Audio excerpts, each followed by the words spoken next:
Okay, so unit number 4 is a biomass energy system, which we have already started with.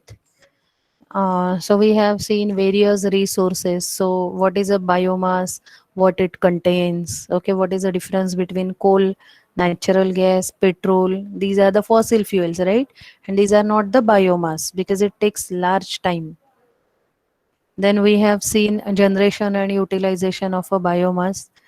Which are the factors which contribute for generation of biomass, and obviously the solar radiations are required for that, for the process of photosynthesis. Then solar energy is converted via a process of photosynthesis into a biomass, and then we convert it into actual energy which could be utilized for various applications. Okay, then we have seen various resources like organic, then from waste and terrestrial crops which are developed on the ground, land. Then we have seen various what components which will contribute to the organic biomass and biomass from the waste. And then we have seen various sources from agriculture, sewage waters, then residues of animals, industrial residues, okay, forests and all. And then we have seen various plants, fruits, and what all material that we can use for biomass under various like field and plantation biomass, urban waste biomass. Like that, we have seen all the contributors for generation of the biomass. Then from industrial waste, how we can generate the energy in the form of biomass, that we have seen. Then aquatic, so seaweeds and all, how we can utilize them, okay, for generation of biomass, we have already gone through. Then we have seen utilization of a biomass, where we can utilize it from cooking to industrial applications. In the form of electricity also we can convert it. Then we have seen the properties, whether we have seen the properties or otherwise we'll go through it. Physical properties, so moisture content, what are the important properties of a biomass. So moisture content is one of the important parameter which will decide the density, or you can say what calorific value of a biomass. If calorific value is very good, then we will say it is a rich biomass, right? So ultimately, whenever biomass is generated, or we try to convert it into electricity, whatever chemical compound at the end we are getting after the whole process, we are going to go in detail with various processes as well.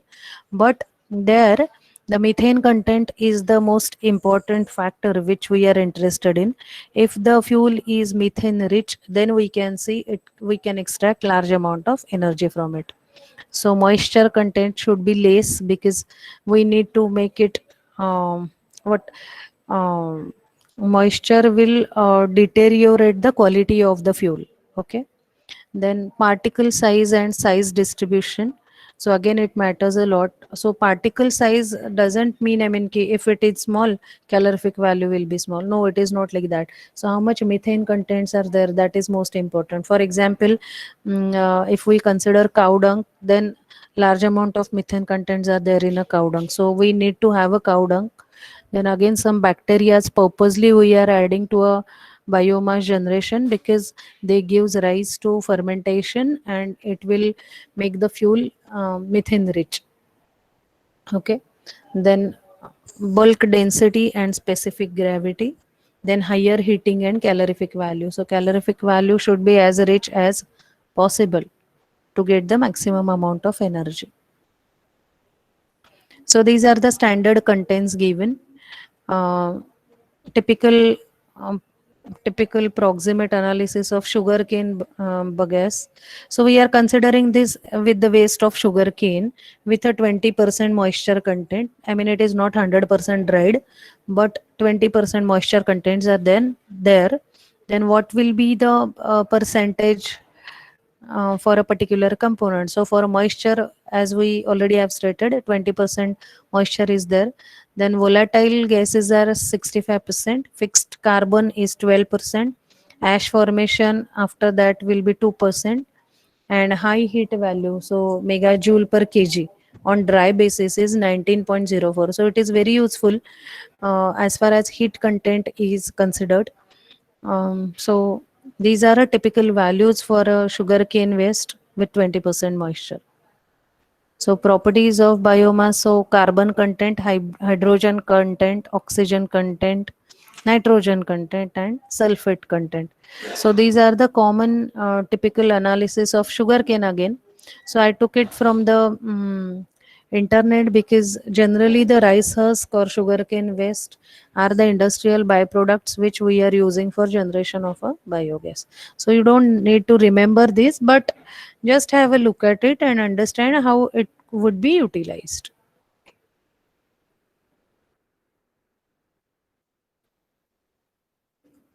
So methane in the atmosphere from biogas sources 90%, and from petro sources is 10%. Okay, so biogenic sources 90%, therefore we focus on biogenic sources and we try to get that. Okay, now which are the various compositions if we consider the fuel with the help of biogas. So this chapter is bit theoretical, but you don't need all this. I mean, the theory, logical theory is asked only for as far as your exams are concerned, and for understanding theoretical part you can refer to any time whenever need arises. Okay, so methane rich fuel is most important thing. So if you see methane, 40 to 75% we need methane only. Then carbon dioxide is also present, NH3 is present, O2 is present, hydrogen is present, nitrogen is present. Okay, so these are the compositions of the biogas. So again we have to take care of ki methane richness of methane should be there when we will try to form the biogas.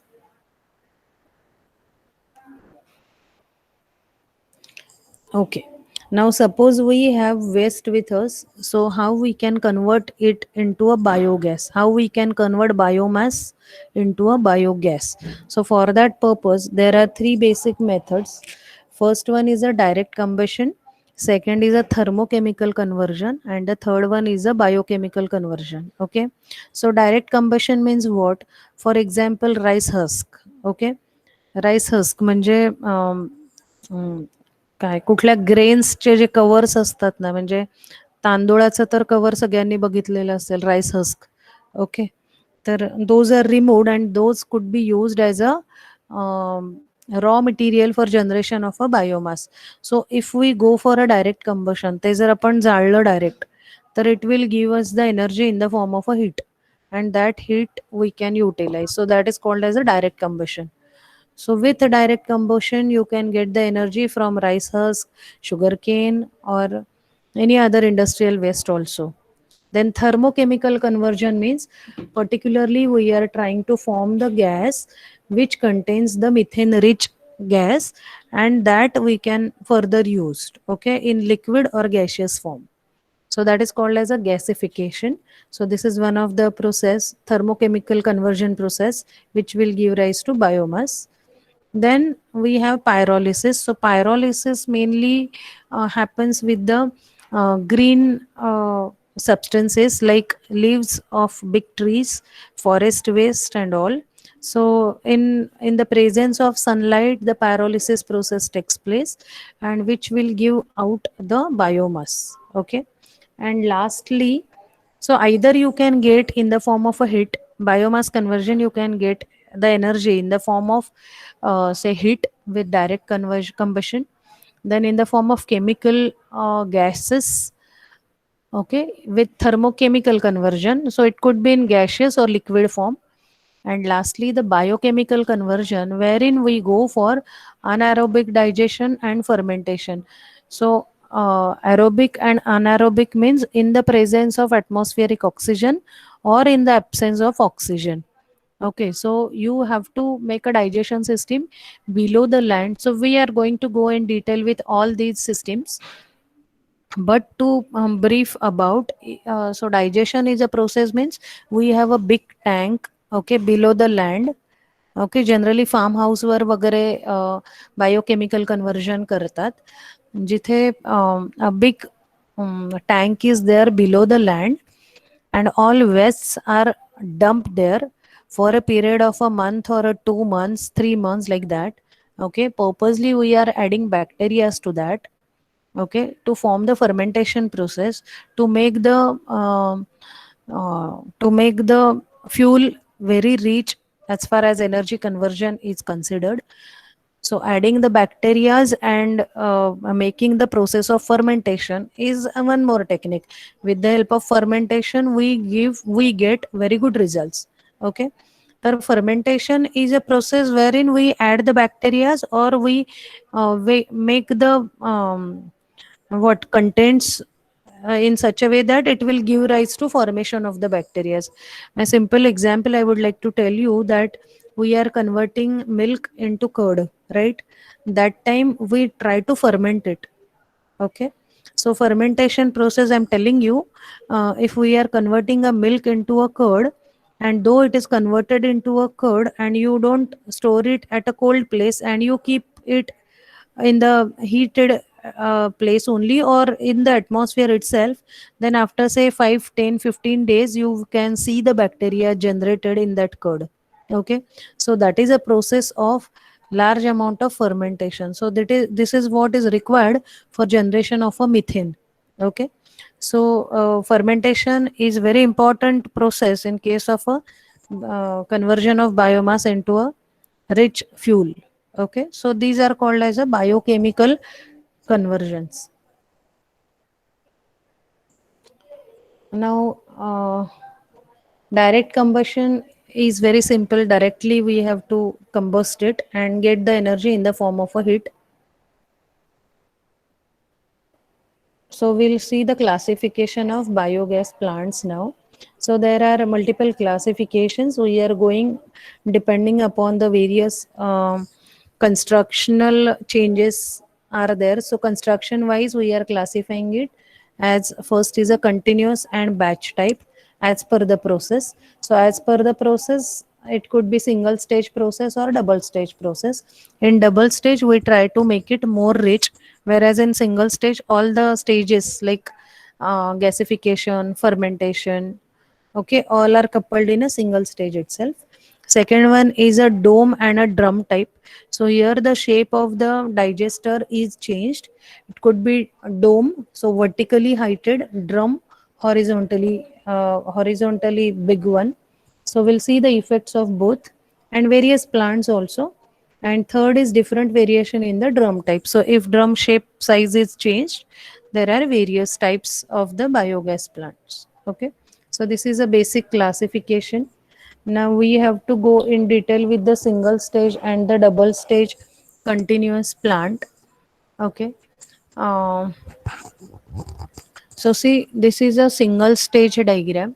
So if you observe, okay, so initially this is a digested sludge, means here we are putting all the waste like say sewage water, then all residues of the plants, animals, human being. Okay, all waste we are putting in the digested sludge. Okay, then we are taking up, see, this is actively digested slurry.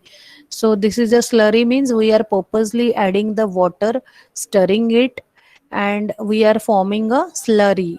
Okay, then it is supernatant layered. So this is one of the layer, this is another layer, scum layer, and this is a gas storage. So whenever fermentation and all takes place, this is a sludge inlet through which all the waste food or say residues and all raw material we are putting inside the digester. This whole is a digester. So here there are no two storage tanks, only one storage tank. So whatever processes we want to carry out, all are done in a one stage only. So we try to extract the gases whichever are important, like we already have seen the contents of a gas. Okay, composition we have seen. Ah. So methane rich we want, but we get all these gases. Percentage wise variation is there, but it again depends that methane rich could be possible if we have specific contents in your um, sludge. Okay, so that should be animal waste is very rich in methane, so we need to have that. So here input, all input sludges are given here. Okay, and whatever gas formation is not immediate, it would take up 2 3 months to form the gas. Okay, so testing is done on that gas sample. Once it is rich, very rich in fuel like methane content, then we take this gas removal in a single stage. Okay, and then this digested sludge is here. It is took into the outlet. Now it is of no use. All the fuel contents are taken out in the form of gas, and now this is the byproduct of it. Okay, so this is how a single stage is operated. We'll go into detail with a double stage in our next lecture. We have to again go in detail with dome type, drum type. Okay, then where there are various types like floating drum. Okay, then various components of it, so we'll go in details with during our next lecture. So this is that's it for today. We'll continue next time.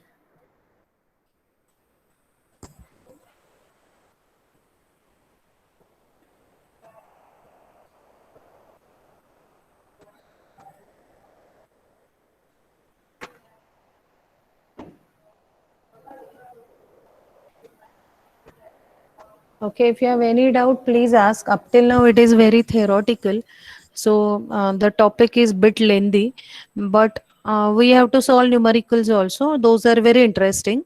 Okay, so if any doubt, please ask.